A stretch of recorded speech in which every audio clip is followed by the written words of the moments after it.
जीवन हमें एक मौका देता है, इसलिए जब भी सही कॉलेज चुनने का समय आए तो सिर्फ मंगलायतन यूनिवर्सिटी आपके बेहतरीन भविष्य और सर्वांगीण विकास के लिए।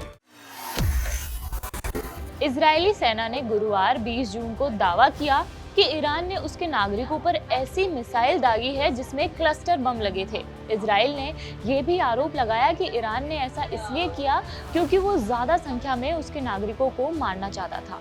पिछले कई दिनों से जारी इजराइल ईरान युद्ध में क्लस्टर हथियारों के इस्तेमाल की ये पहली रिपोर्ट है। इजराइल से आ रही न्यूज रिपोर्टों में इजरायली सेना के हवाले से कहा गया कि इस ईरानी मिसाइल का वॉरहेड लगभग 7 किलोमीटर की ऊंचाई पर खुल गया और मध्य इजराइल के ऊपर लगभग 8 किलोमीटर के दायरे में लगभग 20 बम इसमें से गिरे। अब सवाल आता है कि आखिर क्लस्टर बम क्या होते हैं? इसे किसी भी जंग में हद से हद बुरा क्यों माना जाता है? क्या किसी जंग में इसके इस्तेमाल को वॉर क्राइम भी माना जाता है? यही जानेंगे इस वीडियो में। नमस्ते, मेरा नाम मनीषा है और आप जागरण देख रहे हैं। क्लस्टर म्यूनिशन एक ऐसा बम है जिसमें कई सारे छोटे बम होते हैं। ये क्लस्टर बम हवा में खुलता है और एक बहुत बड़े क्षेत्र में इसमें से निकले छोटे बम गिरते हैं और ब्लास्ट होते हैं। बमों को एक ही समय में कई टारगेट पर हमला करते हुए टैंकों और सैन्य हथियारों के साथ साथ सैनिकों को तबाह करने के लिए डिजाइन किया गया है। हालांकि कई बार इसका इस्तेमाल आम नागरिकों को भी मार गिराने के लिए किया जाता है। इन क्लस्टर बमों को मिसाइलों या ड्रोन्स की मदद से ही लॉन्च किया जाता है। पहले के जंगों में तो क्लस्टर बम के अंदर आज से कहीं ज्यादा बम हुआ करते थे और जंग में इनका इस्तेमाल भी बड़े पैमाने पर होता था। कई बार वो गिरने के बाद फटते भी नहीं थे। इसकी वजह से हजारों ऐसे छोटे बम जो फटे नहीं थे वो अलग अलग इलाकों में जमीन के अंदर दबे रह गए। दशकों बाद इनके फटने से लोग मारे गए और अपंग हो गए। अल जजीरा की एक रिपोर्ट के अनुसार अमेरिका ने आखिरी बार 2003 में इराक ने अपने क्लस्टर बम हथियारों का इस्तेमाल किया था, लेकिन उसके बाद उसने इनका उपयोग जारी नहीं रखने का फैसला लिया। अब बात करते हैं कि 19 जून के हमले से क्या नुकसान हुआ।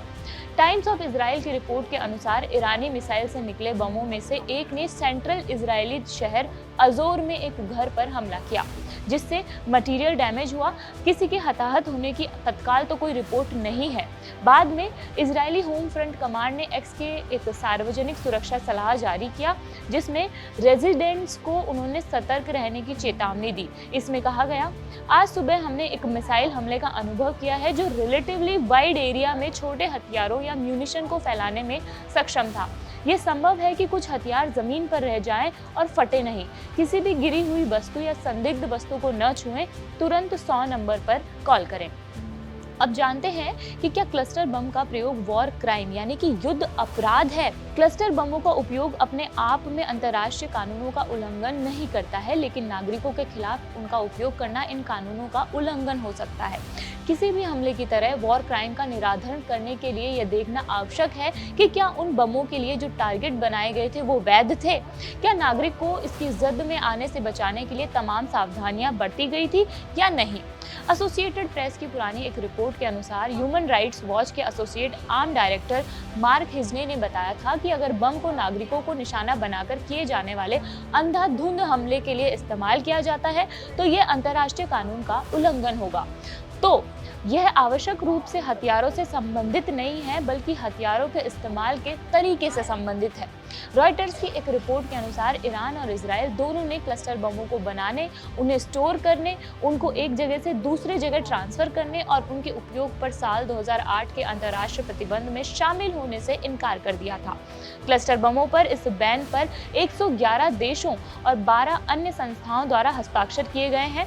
आपको ये भी बता देते हैं कि 2023 में अमेरिका ने रूसी कब्जे वाली ताकतों के खिलाफ उपयोग के लिए यूक्रेन को क्लस्टर बम की सप्लाई की थी। यूक्रेन ने दावा किया था कि रूसी सैनिकों ने उन पर क्लस्टर बम गिराए हैं। साथ ही 2008 में इन तीनों देशों अमेरिका, रूस और यूक्रेन ने भी क्लस्टर बम के खिलाफ अंतर्राष्ट्रीय प्रतिबंध में शामिल होने से इनकार कर दिया था। ईरान इजराइल के बीच अभी भी जंग जारी है। इससे जुड़े हुए जो भी आपके सवाल होंगे हम आपको उनका जवाब देते रहेंगे। मेरा नाम मनीषा है और देखते रहिए जागरण। शुक्रिया।